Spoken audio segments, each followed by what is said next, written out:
जङ्गबहादुर राणाबाट सुरु भएको जहानिया राणा शासनको 104 वर्षको कालखण्डमा अन्तिम महाराज श्री 3 मोहन शमशेर जङ्गबहादुर राणा हुन्। यद्यपि मोहन शमशेरको प्रमुख भूमिकामा नै जहानिया राणा शासनबाट तात्कालीन अवस्थाको राजनीतिक जटिलताका बीच देशलाई प्रजातन्त्र स्थापनामा अवतरण गराउन सफल भएको थियो। त्यसबेला विजय शमशेर प्रधानमन्त्री हुने सम्भावनाको निकटमा पनि थिए। राजा त्रिभुवनको प्रमुख सल्लाहकारको जिम्मेवारीमा रहँदै आएका विजय शमशेरले बेलायती उपनिवेशबाट भर्खरै मुक्त भएको भारतका लागि राजदूतको पद समेत सम्हालिसकेका थिए। तर विजय शमशेरको असमयमै भएको निधनले त्यो सम्भावना टर्यो। यिनै विजय शमशेरका छोरा पशुपति शमशेर जबराले, जसले 30 वर्ष लामो निर्दलीय पञ्चायत कालबाट 2046 सालको बहुदलीय प्रजातन्त्रमा दोस्रो अवतरण गराउन सफल भए। राष्ट्रिय प्रजातन्त्र पार्टी राप्रपा, जो सानै भए पनि वैकल्पिक शक्तिको रूपमा आज पनि देशको राजनीतिक वृत्तमा उपस्थित छ। उनै राप्रपा अध्यक्ष पशुपति शमशेर जबराको जीवन वृत्तान्त प्रस्तुत गर्दैछौ कार्यक्रम आत्म वृत्तान्तमा।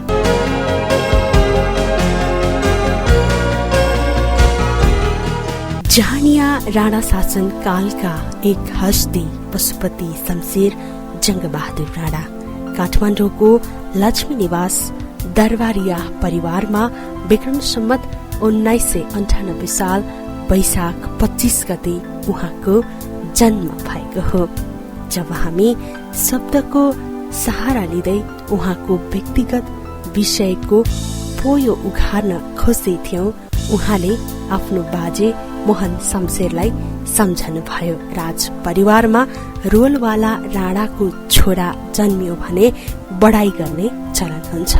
पशुपति शमशेरले प्रफुल्लित मुद्रामा मुस्कुराउँदै भन्नुभयो, त्यो बेला रोलवाला राणाको सन्तान जन्मिँदा नै बढाई हुन्थ्यो। बाजे तेस्रोबाट दोस्रो तहमा सवारी होइबक्सनु भएपछि सिंह दरबारमा सर्नु भयो। लक्ष्मी निवास दरबारमा हो, जुन अहिले चाहिँ प्यारेड रूपमा चलाइरहेछ। अब त्यो बेलामा मेरो बाजे लाटसा भइबक्सिन्थ्यो, मोहन शमशेर लाटसा भइबक्सिन्थ्यो। म जन्मिँदाखेरिमा चाहिँ अब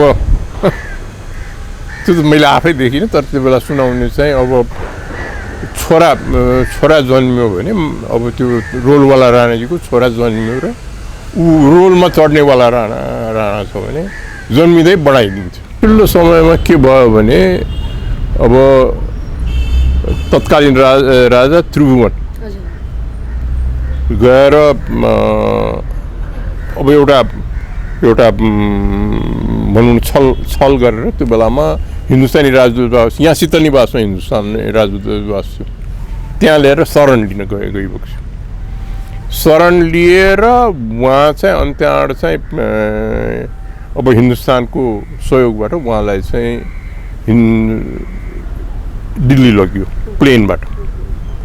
अब उहाँ गइसकेपछि यहाँनिर चाहिँ मेरो बाजेले भारदारी सभा बसालिबक्स्यो।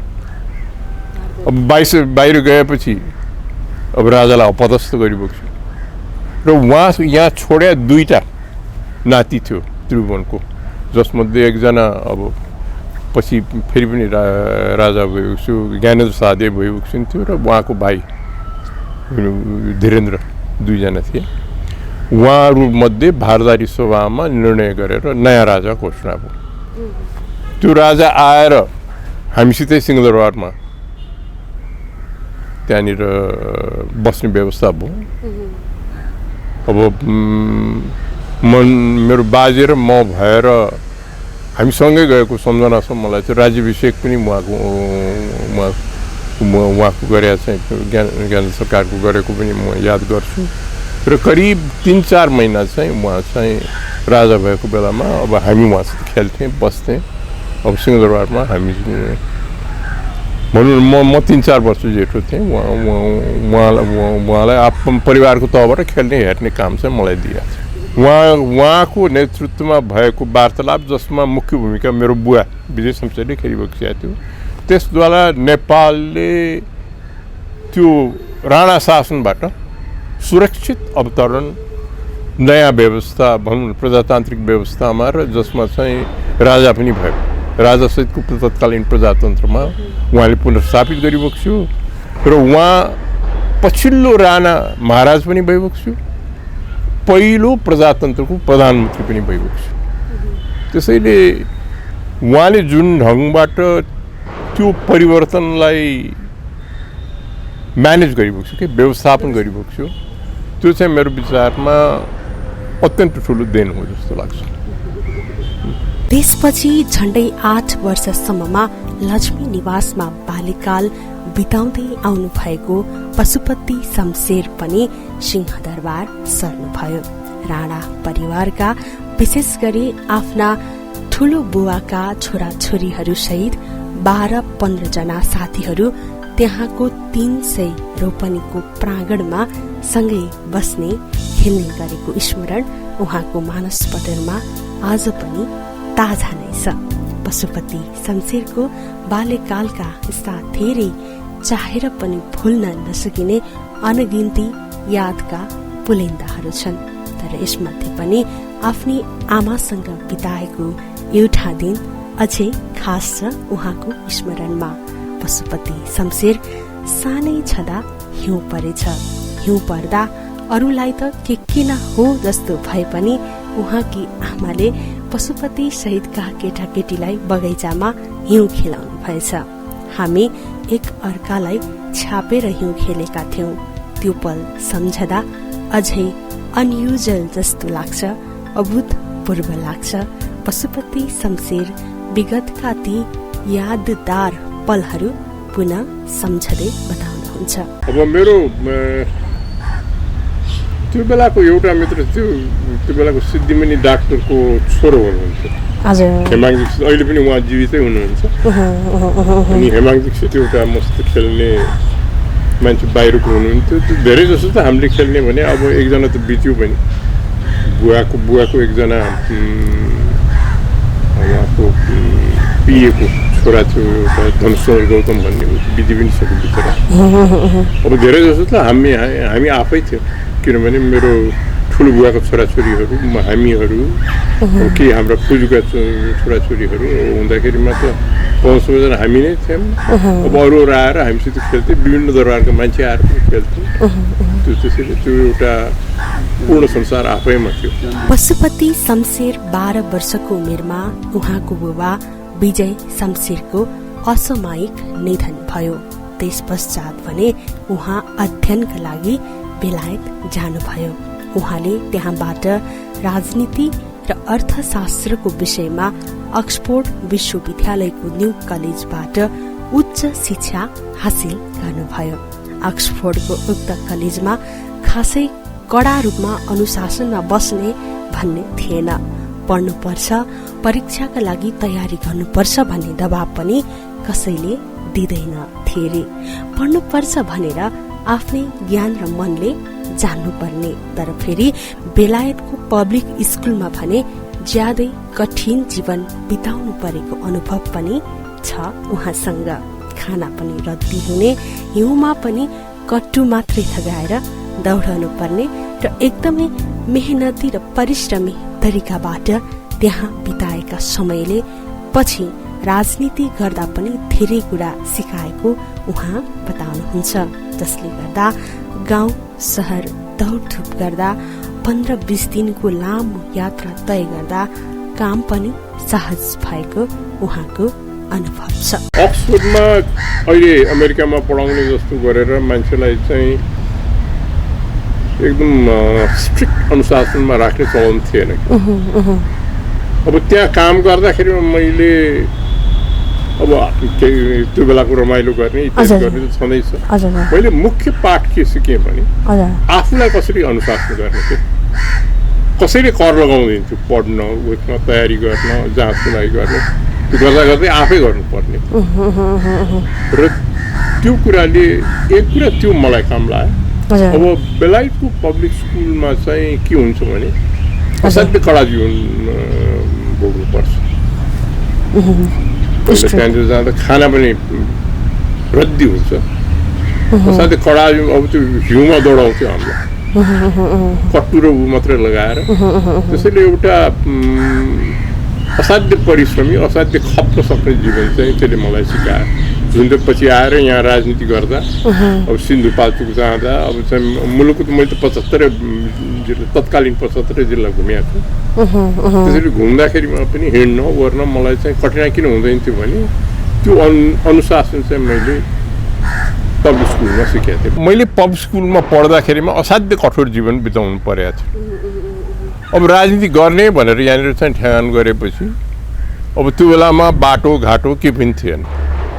अब सिन्धुपाल्चोक पस्ने भनेपछि त्यो 5 खालबाट हिँडेर सिन्धुपाल्चोकतिर जानुपर्छ, या त तल गएर कोदारी राजमार्गमा चाहिँ एउटा बाटो थियो, त्यहाँबाट चौतरासम्म पनि हिँडेरै जानुपर्थ्यो।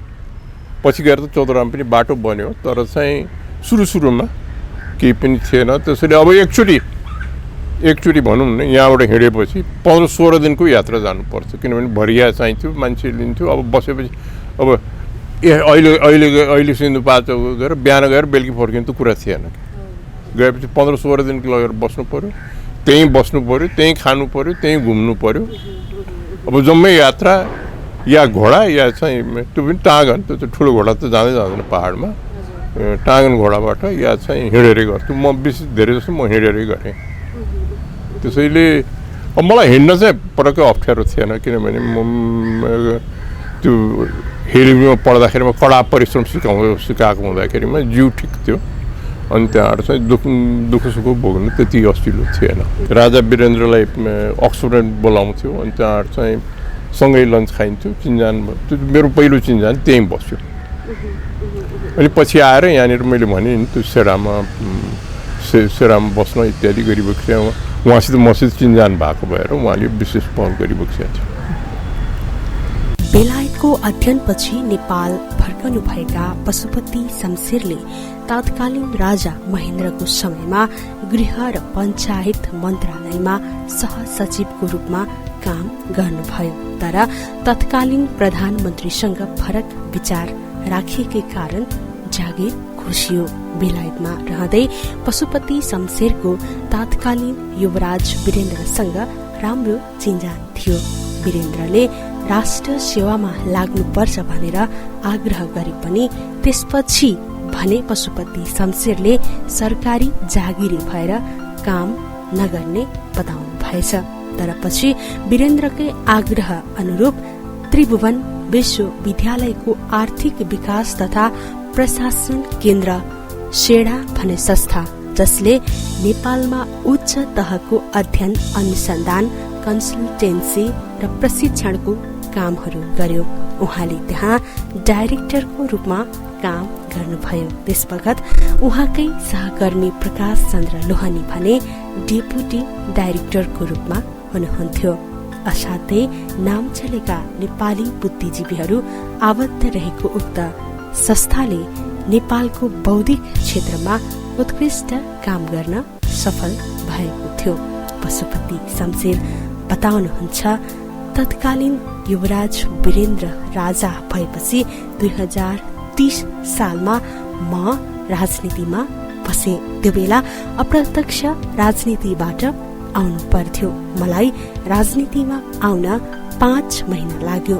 सुरुमा सिन्धुपाल्चोकको पाखर भन्ने गाउँमा लडेर उहाँ प्रधान पञ्च हुनुभयो र यसको 3 महिनापछि जिल्लाको उपसभापति बन्नुभयो र यसैको 5 महिनाभित्र भएको राष्ट्रिय पञ्चायतको चुनावमा उहाँ राष्ट्रिय पञ्चायत सदस्यको रूपमा चुनिनु भएको थियो।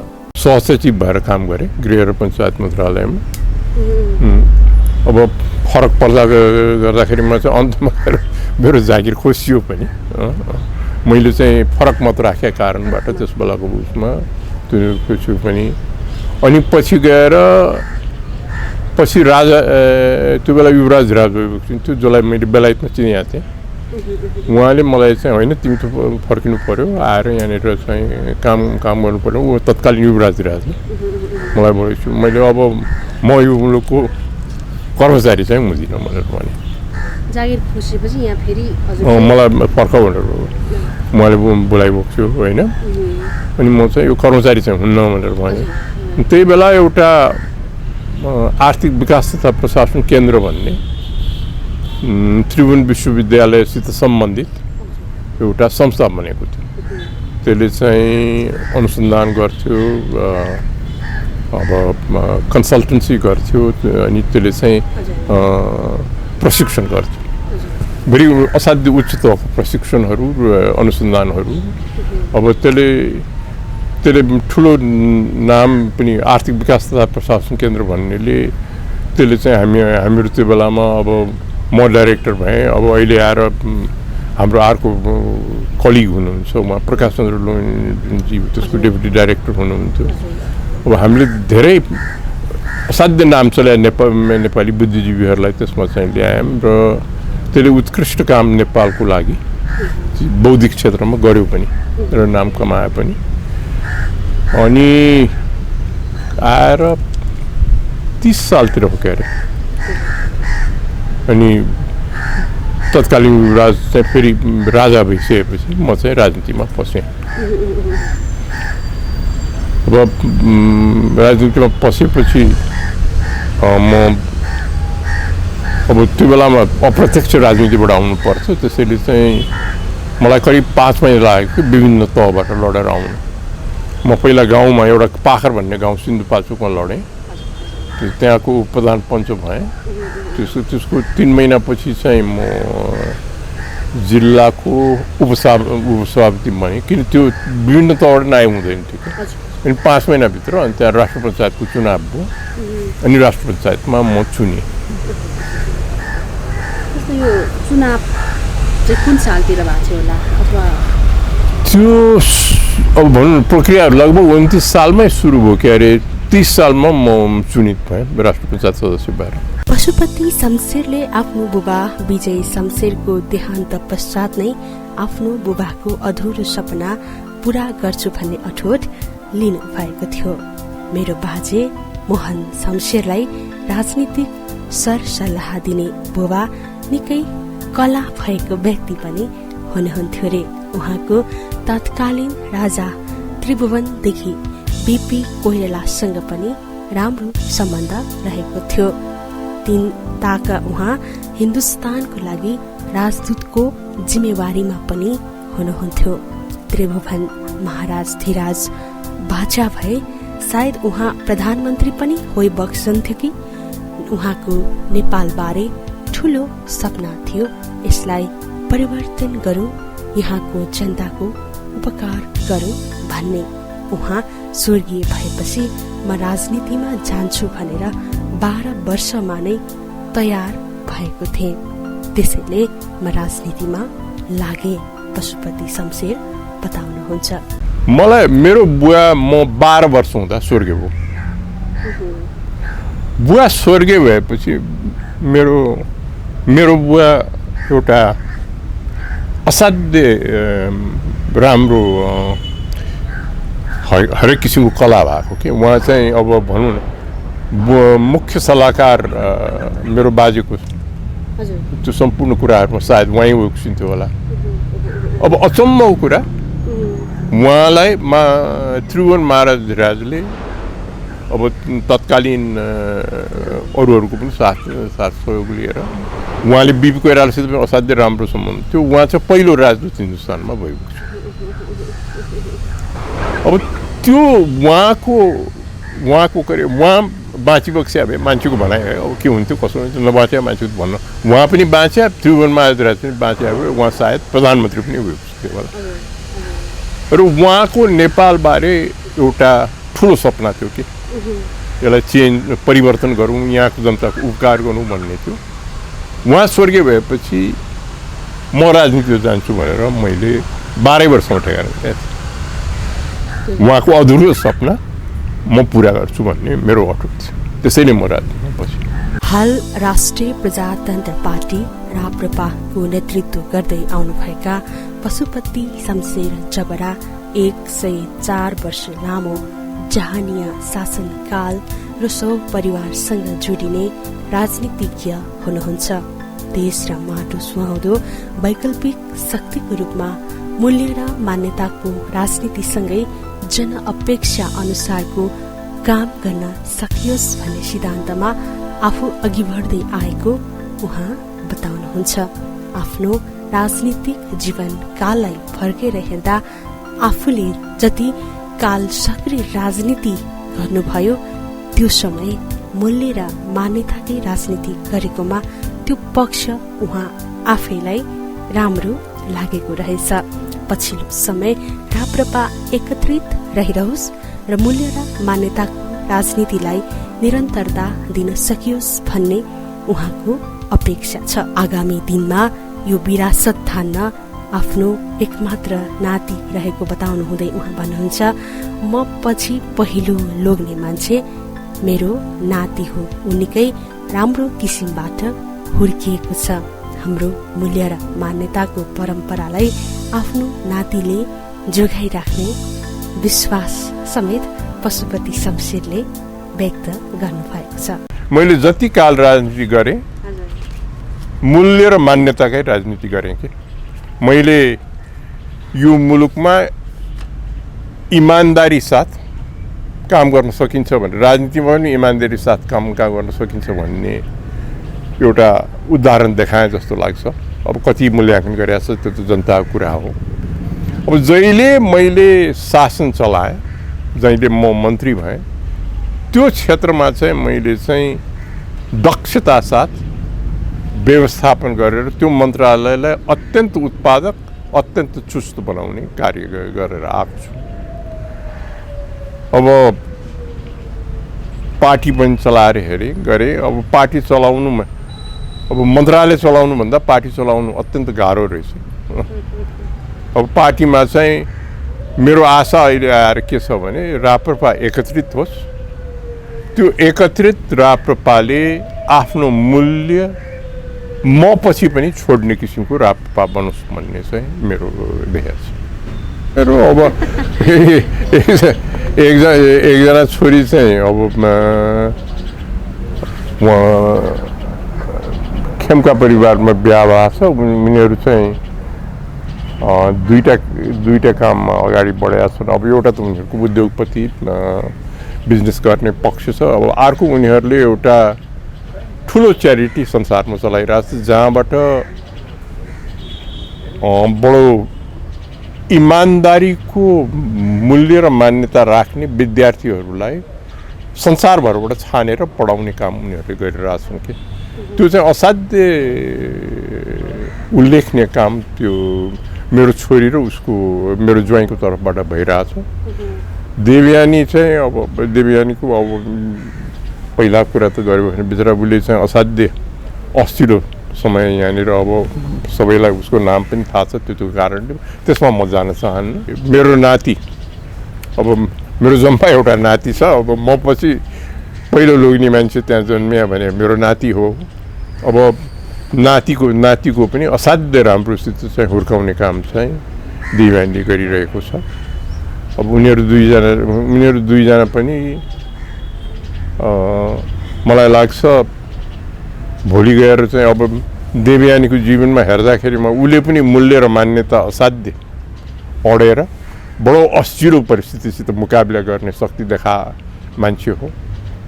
मेरो नाति पनि अत्यन्त राम्रो किसिमबाट हुर्किया छ। उसले पनि यो हाम्रो परम्परा कायम राख्छ भन्ने मलाई विश्वास छ। दर्शकवृन्द, पशुपति शमशेर जङ्गबहादुर राणा, जसको व्यक्तित्व, जीवनशैली, अनुभव, चिन्तन र विचारबाट पनि हामीले हाम्रो इतिहासलाई थोरै भए पनि बुझ्न सहयोग गर्छ। तथापि यस्ता जिउँदा इतिहासहरूले सञ्चय र आर्जन गर्दै आएका शक्तिहरू छिन्न भिन्न र कमजोर हुँदै गएको छ। देशमा संघीय लोकतान्त्रिक गणतन्त्रात्मक व्यवस्था कायम भएको छ, तर पनि भुइँ मान्छेका आवाज र अधिकारहरू बुलन्द हुन सकेको छैन। परिवर्तनका नाममा पटक पटक राज्य व्यवस्था र सत्ता सञ्चालन गर्ने पात्रहरू फेरिए, तर प्रवृत्ति फेरिन सकेन। बरु देशको राजनीतिक वृत्तमा दुर्दशा छाएको छ। आम मानिसको आँखामा खुशी ल्याउन सकिएको छैन। यस्तो संकट कालमा इतिहासले हामीलाई प्रश्न गरिरहेको छ र यिनै इतिहासका साक्षी रहेका व्यक्तित्वहरू मध्येका एक प्रश्नकर्ता हुनुहुन्छ पशुपति शमशेर झबरा। आजको आत्मवृत्तान्तमा उनै पशुपति शमशेरको जीवन कथा प्रस्तुत गर्ने कोसिस गरौं। हरेक मानिसका आफ्नै कथा व्यथाहरू हुने गर्छन्। ती भोगाइले र अनुभवले पक्कै पनि अरू मानिसहरूको जीवन अगाडि बढाउन पनि एउटा न एउटा पाठ पक्कै सिकाएको हुन्छ र ढाडस दिइरहेको हुन्छ। यस्तै प्रेरणाले भरिपूर्ण